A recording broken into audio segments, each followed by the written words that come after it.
hide me from the rain, light, and He's taking us today to a quirky, nice tour in London. So literally London, like you never seen it before. And this guy is as crazy as me, which is great. He's gonna show you something like which I like. It's not the predictable London. Especially like now London, it's where I live. And I want to know more about it in a quirky way. What's a Londoner? And actually it's very interesting when you say what is a Londoner, because in a way there is no such thing. London has always been a cosmopolitan melting pot where everyone from everywhere comes. So even me, who would claim to be a proper Londoner. So I was born in London, my dad was born in London, his dad was born in London, but his dad was born in Cyprus.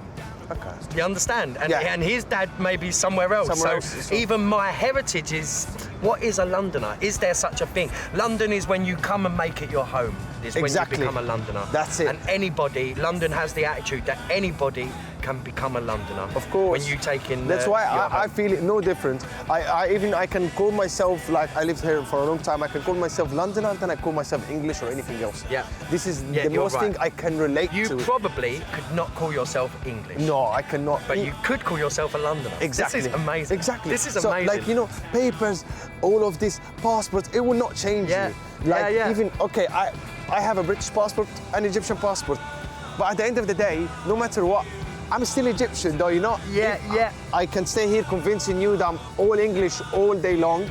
It's not gonna sink. Yeah. But through my accent, you'll realize, and my lifestyle, a way of living, that I'm a Londoner. You are, man. And this is what we want. You're exactly. So let's show for these me, people what London are about. you're what London is about. Exactly, It's being the- it's friendly, the place, lifestyle, yeah. happy, enjoy your moment, choose the most precious thing in the city, live more, connect, life. Let's go, mate. Beautiful. everybody, this is London Tony! Man, good to see you. Really, really cool. Good to see Hey, you good. again, man. Mwah. Oh my goodness. Pleasure. Wow. Well, I've just seen that you've been using one of these telephone boxes. I was calling you, actually. Well, I was just trying to ring you. I got your voicemail, you know. Okay, I know my voicemail is quite tricky, but hey, But it was there, man. So just very, very quickly, just to talk about the shape of the London telephone boxes, but also just behind it, the shape of the London buses, and also the shape of the London taxis, as you're going Wow. to see. You're going to see that all three of these iconic London images have a round circle, and this is for a very particular reason. In the 1700s, so 1715, it was just becoming dark.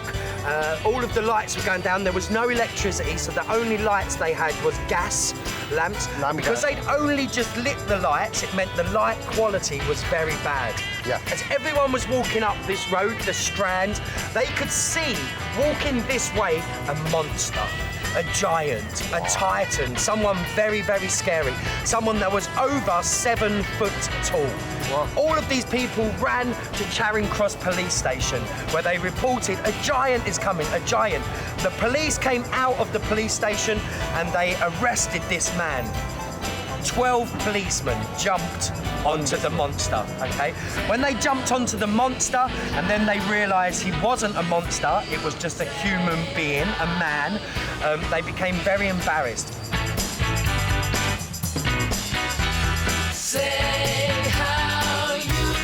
This man was wearing the world's first ever top hat, okay? But because he was wearing the top hat with a cloak, in the dark, people thought it was a monster. for me, I would think it's Dracula. You think Not it was even a Dracula? monster, like, Exactly. it's like, No one had ooh. ever seen something like this, okay?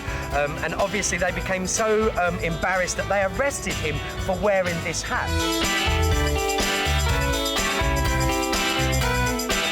And so something that started off as an actual crime and started with this guy nearly being sent to prison, that went on. We became so popular, us wearing these hats, that they ended up shaping everything Like to that? fit the hat.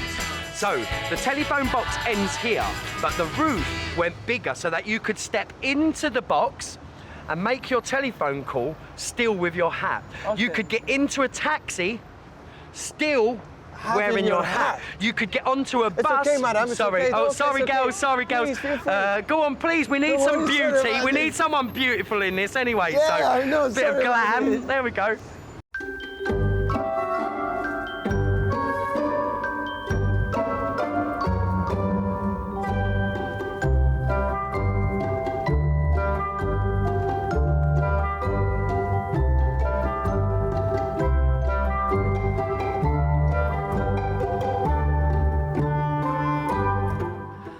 Guys, this is Benjamin Pollock's toy shop.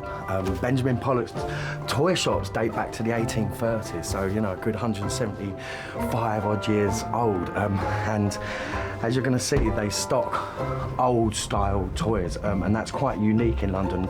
Most of the toys you're going to see around Xboxes, things like that. Spider-Man and Spider-Man, exactly. Star Wars, as it is absolutely everywhere now. like Hamleys and all of this. They put all the new like the Toy newest Story, fashion. everything. You've got it. So it's whereas like this, items. this store is a little bit more vintage in terms of the type of toys they do, but that makes it very, very unique in I can London. see this. And as I say, dating back to the 1830s, where originally they would specialise in things like this. I don't know if you want to sort of come round and have a good look.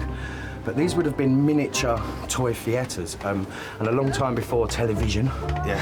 You know, at the end of the day after eating dinner, you wouldn't sit down by the fire and watch television. There wasn't such a thing. Yeah, you would course. sit down and watch a performance given to you by your children. So these toys wasn't actually for young children.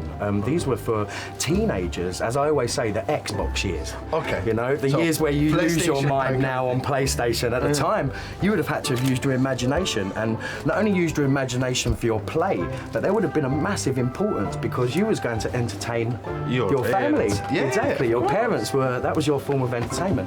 But generally they was exact replicas of the nearby theatres. The idea being if you were too poor that you could never actually go Actually to the go to theatre. You can have a little theatre Exactly. inside your home.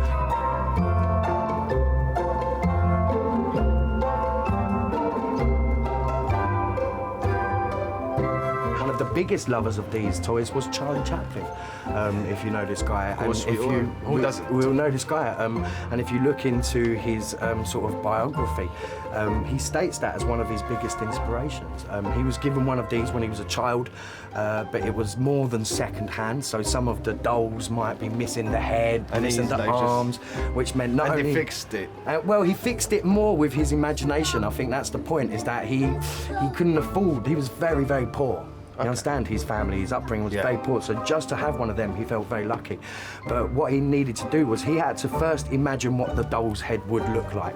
But not only that, he would then have to write a story that allowed you to imagine To imagine it what the like story he sees it. Exactly. Do you know, funny enough about Charlie Chaplin's story, I heard before that there was like kind of in the theatre after he made it and everything, Yeah. like there is a theatre they were auditioning to make like West End show for him or something Yeah. like that, and they auditioned and then he went to audition and he As refused it. himself. Oh, yeah, right. and he literally refused it. He went to audition as the Yeah. main character, Charlie Chaplin. Yeah, and he didn't say that it was him, and Yeah. obviously the no moustache, the no hat, so it makes him completely different, a normal person. Completely. When he did it, they didn't recognize him and they didn't take This it. is an amazing Story. Maybe this will become part of my tour.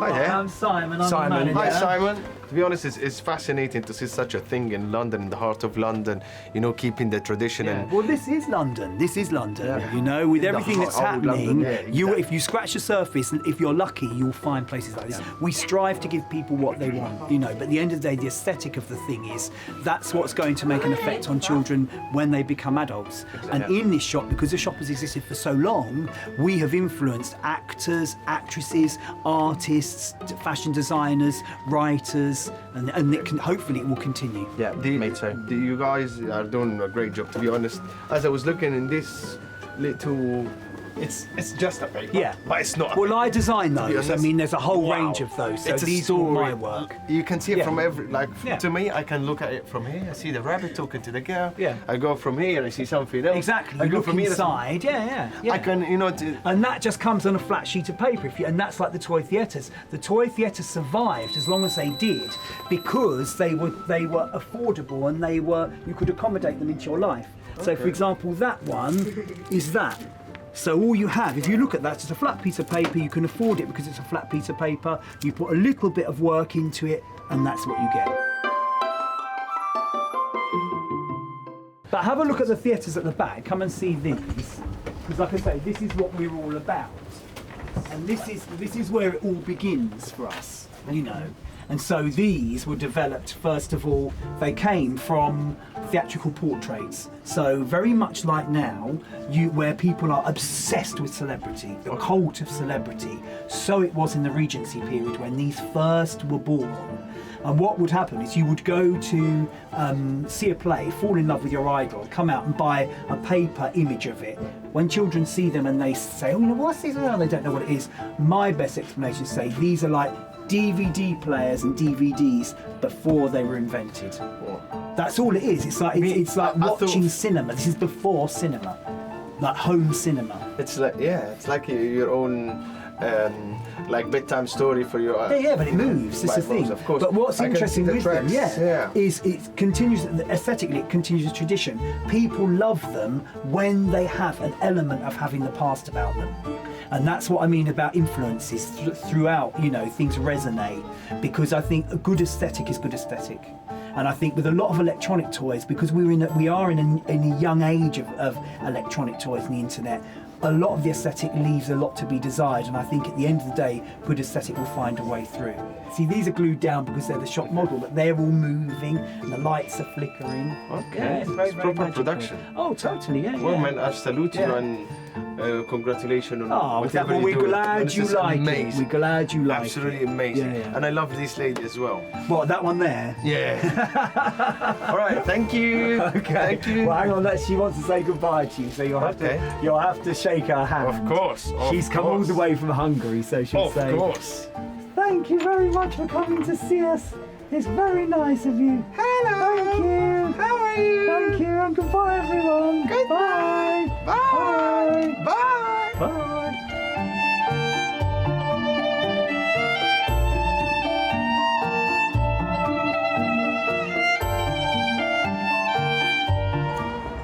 So then, just as we're walking down, I always do like to point out Somerset House over on this side. Somerset House is still one of the oldest buildings in London. It's built in 1551. That makes it one of the oldest still standing buildings in London. It says history. It's got the history and everything. It was originally built for the Earl of Somerset, but when he built this, he built it to spend his last days in. But he built this at the cost of today's money, maybe £1 billion. And when he built this, it was at a time that London was suffering from many plagues, cholera. Everyone was poor, nobody had food, everyone was dying of starvation. And this guy came and built a £1 billion palace. The Londoners begged him, please, only build half a palace and put the other money to save London. Yeah. But he didn't.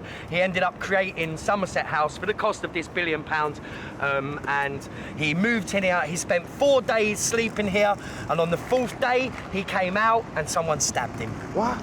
They stabbed him because he was building a palace Yeah, at while a time everybody's suffering. while everyone else was suffering. So But to be honest, he should have had it coming.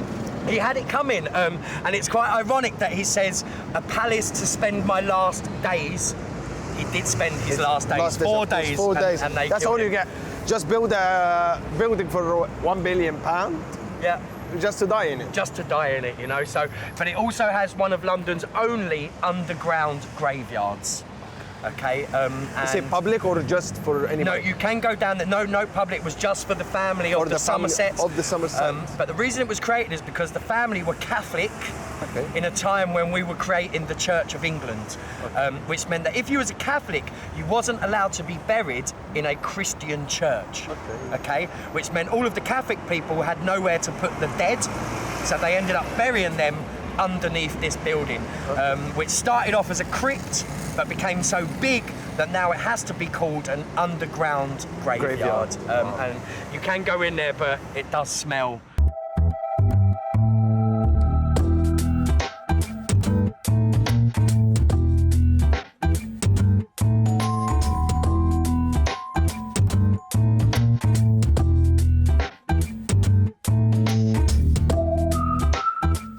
So this is Waterloo Bridge. Waterloo Bridge is London's longest bridge at 400 metres, but if she doesn't mind me saying, it's also London's ugliest bridge. Okay.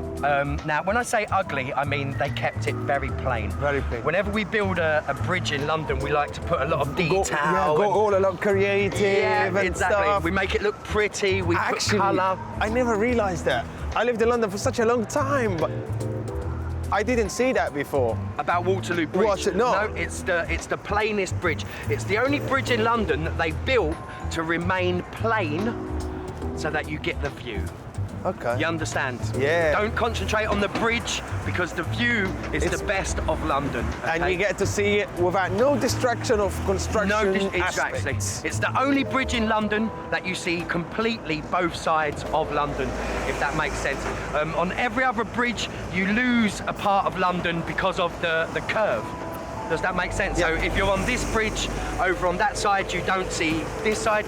And if you're on that bridge, you don't see this side. But here, you get all the way down to the west of Parliament, and then all the way to the east of the business end, St Paul's Cathedral, the walkie-talkie, Canary Wharf.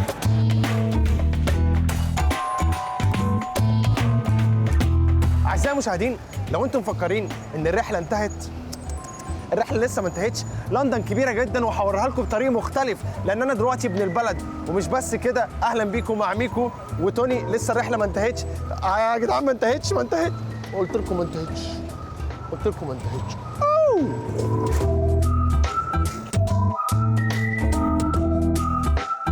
On the Thames, there's actually a law that says that you're not allowed to put any advertisement. So when you look along, you will never see any advertisement boards, billboards, nothing like that. It's a law.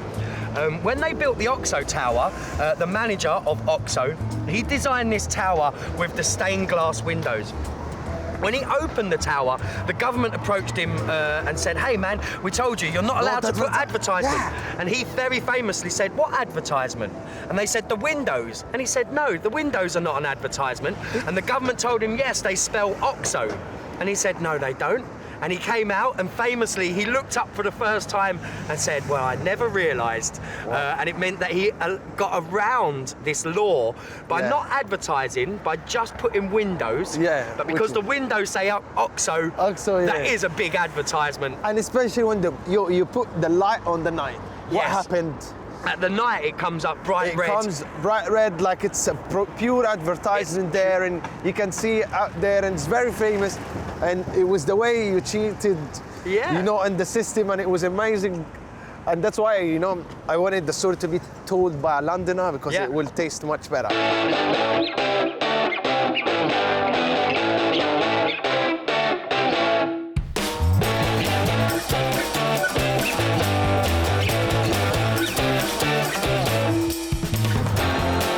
This is the only road in the United Kingdom where it is the law that you drive on the other side of the road, okay? So the American way. To be honest, we got to be the only country in Australia and New Zealand, I think, and South Africa that drive in this road. Yeah. But it's so difficult to just comprehend that this road is the only road. It's the only road, man. And it's a law that was introduced for women. Okay, the only reason they introduced this law is because if a woman was sitting on this side of the road, the car, and it came in this way, she would have to get out, pick her dress, and then walk across the road. So they changed the law that they would drive this way, and she would get out of the car right at directly the onto door, and that is like this. You've got it. And that is the only she reason gets up that and then she goes. And she's straight there. And that's the only reason they changed this law, which I think a lot of things in the world, we changed the law for the women. Yeah. We need to keep them happy, you That's know. 100%. I believe that. So No, it's honestly, it's amazing. So, I just wanted to sort of say, see you later on to him. Thank you, man. cheers, man. guys. You want to go and He see saw- him? No, he saw us, man. He Bless saw him, us. man. Thanks. Yeah, give him the old London style. Yeah. Safe, bruv. Safe, bruv. Yeah, safe, safe. bruv. Safe geezer. So, geezer, proper geezer, ain't it? When you go throughout London, throughout Covent Garden in London, you're going to see the emblem, the coat of arms of the Duke of Westminster. So, W. It's a W, yeah, exactly. Westminster. Westminster. That's his family. You know, I'm sure he'll wear a Mason's ring on one finger, the Duke of Westminster ring on the other one, yeah. But that's not what the quirky thing that I want to point out. I think that's quite a usual thing for a proud man to put his sign on. The quirky thing is what's on the other side. And I'm not talking about the chewing gum either, you know. No. I'm talking about this company logo. Any ideas what this logo might be? To be honest, I'm good with fashion, so I'm going to tell you that's Coco Chanel. It's Coco Chanel, exactly. it. And this is the quirky thing. Why would Coco Chanel also be on a lamppost in the city of Westminster? Well, it's quite simple.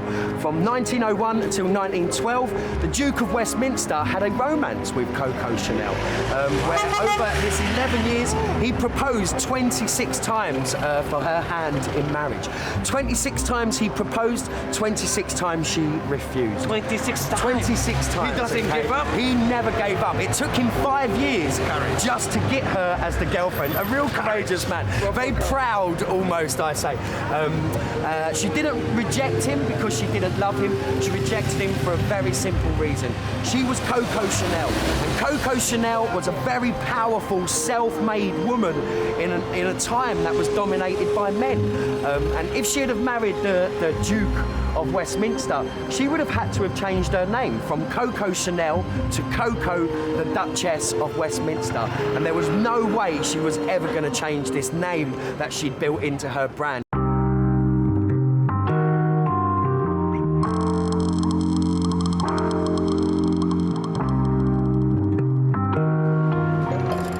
Okay, so this is the Charles Dickens coffee shop. Not always called the Charles Dickens coffee shop, obviously, but nowadays it really should be the Charles Dickens coffee shop because not only did he buy this shop, but he lived here from 1859 until 1870. The only reason he left in 1870 is because he died upstairs, okay? But upstairs was his final resting place of where he lived. He lived for the final 11 years of his life, basically.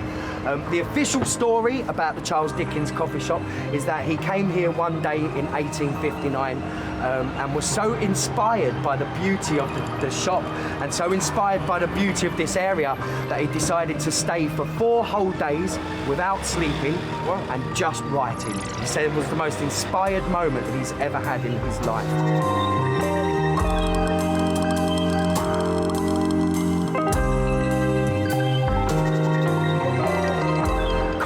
Of the old days was extremely strong.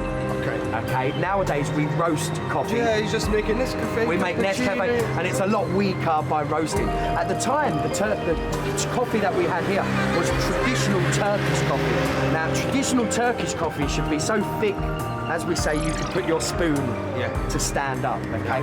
So I think more likely the story is that Charles Dickens came here this day in 1859, and rather than be inspired, he just drank a very strong coffee, and that's why made him awake. He didn't awake for 4 days where he just wrote. And I think it was more likely because he had a very, very strong coffee rather than he was inspired. Does that make sense?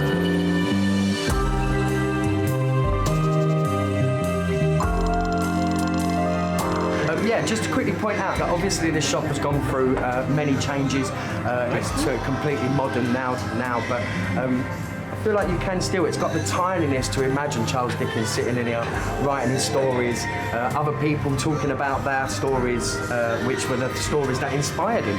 Coffee shops, when they were first invented, were the birth of freedom of speech. Wow. You understand? We would come into these places away from the government, the door would be shut, and you'd be able to talk about finance, you'd be even able to talk about politicians. Before that, only politicians talked about politics. Yeah, otherwise you have no right. Common people didn't talk about it, but suddenly you would drink coffee, become very talkative, you understand, very active in your thinking, like even brain drunk.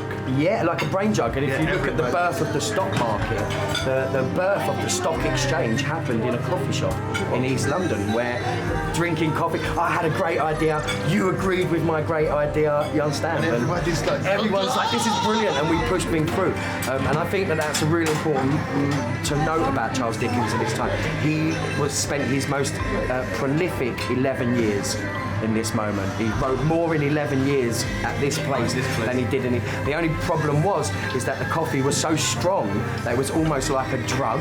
Okay, so if you look at those 11 years, everything he wrote is maybe not as good as what he wrote before. So he wrote more, but the content wasn't as good. Does that make sense? So, what do you want to drink?